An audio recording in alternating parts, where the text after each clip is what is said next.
The twisted, charred wreckage of yet another fatal accident. Officially 6,000 die on Egypt's roads each year.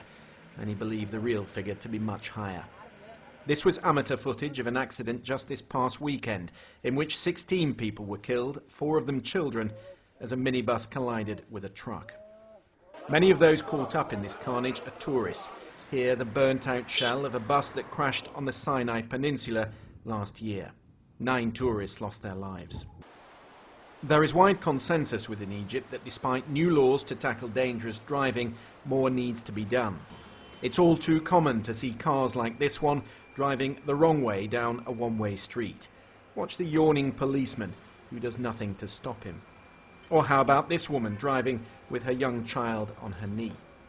And it's not unusual to see 3 men on a bike like this without any helmets. This flagrant disregard for the highway code makes life perilous not just for drivers, but also for pedestrians. You could never, for example, safely assume that cars would stop on a pedestrian crossing. In this country, you step off the curb at your own peril. And by bribing a poorly paid policeman, it's all too easy to hide from the law.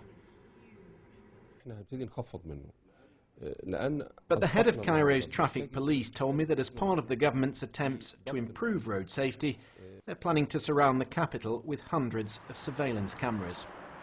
Some of this technology is already in use on the outer roads, where new squad cars have been fitted with mobile radars. In our brief time with this patrol, they stop cars without registration plates and plenty of drivers who travel without the right documents. Some say the poor standards which reflect the wider frustration within Egyptian society.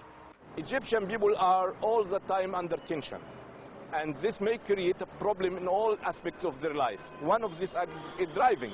They are under tension, so they are dispolite. Which explains why it's an enormous challenge changing the culture. This is a country where drivers would even ignore an ambulance with a wailing siren, which begs the question, how many more die on the way to hospital trapped in Egypt's notorious traffic? Christian Fraser, BBC News, Cairo.